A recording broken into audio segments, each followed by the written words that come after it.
Andrew, we've heard from the New Zealand Prime Minister. She's reacted to Australia's move to suspend quarantine travel from New Zealand. What did she have to say? Well, this is pretty interesting, Ash. Now, it was at this time yesterday that Greg Hunt, the Health Minister, just a few hours after it appeared with Scott Morrison over the vaccine, came out and did a press conference with Michael Kidd, who's acting as Chief Medical Officer at the moment, and said the border to New Zealand is effectively shut. You'll have to isolate for 14 days if you arrive the next 72 hours.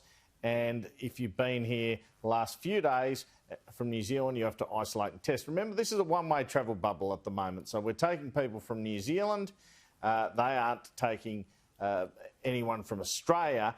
After just one case, that border was effectively shut for 72 hours. Now, I think Greg Hunt mentioned at the time Scott Morrison had spoken to Jacinda Ardern about it. What he didn't say is the content of the conversation. Jacinda Ardern's been out today and said that she's very unhappy that over one case this border or particular arrangement has shut, and that she told Scott Morrison that. Prime Minister, what was your reaction when Scott Morrison called last night, and how frustrating is it?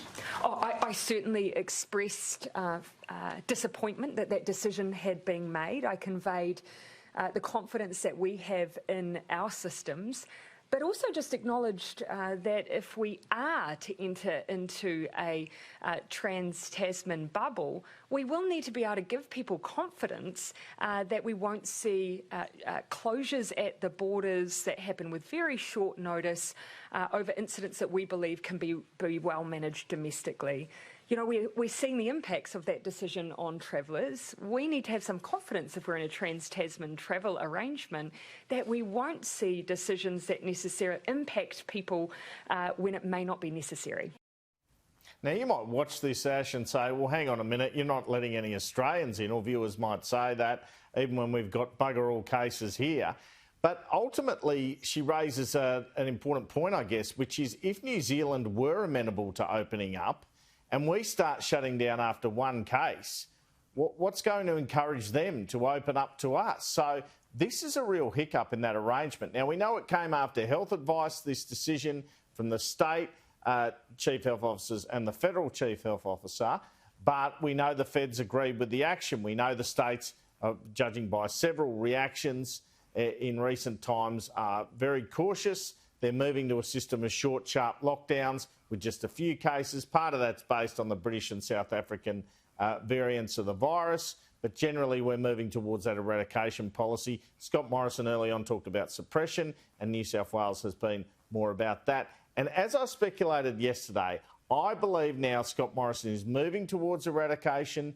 He's sniffed the wind. He sees an election not too far down the track. People in the federal government try to tell me not to go too hard, that it's this year. They say it could well be next year, still 2022. But I think this has a bearing in these types of decisions.